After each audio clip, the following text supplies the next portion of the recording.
One More Unfortunate by Dod Grile.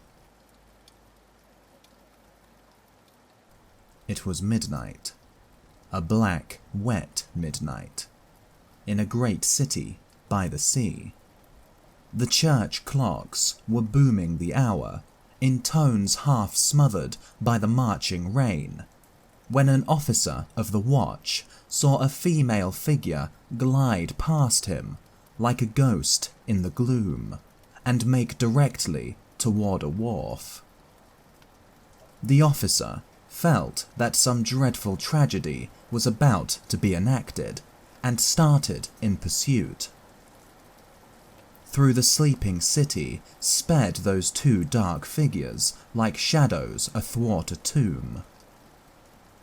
Out along the deserted wharf to its farther end fled the mysterious fugitive, the guardian of the night vainly endeavouring to overtake and calling to her to stay. Soon she stood upon the extreme end of the pier in the scourging rain, which lashed her fragile figure and blinded her eyes with other tears than those of grief. The night wind tossed her tresses wildly in the air, and beneath her bare feet the writhing billows struggled blackly upward for their prey. At this fearful moment, the panting officer stumbled and fell. He was badly bruised. He felt angry and misanthropic. Instead of rising to his feet, he sat doggedly up and began chafing his abraded shin.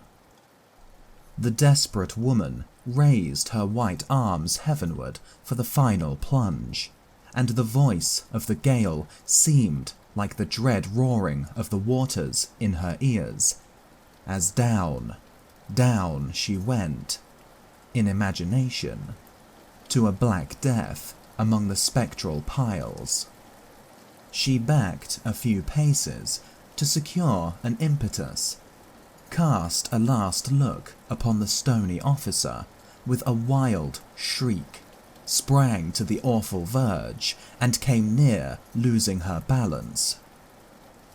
Recovering herself with an effort, she turned her face again to the officer, who was clawing about for his missing club. Having secured it, he started to leave. In a cosy, vine-embowered cottage near the sounding sea lives and suffers a blighted female. Nothing being known of her past history, she is treated by her neighbours with marked respect. She never speaks of the past, but it has been remarked that whenever the stalwart form of a certain policeman passes her door, her clean, delicate face assumes an expression which can only be described as frozen profanity.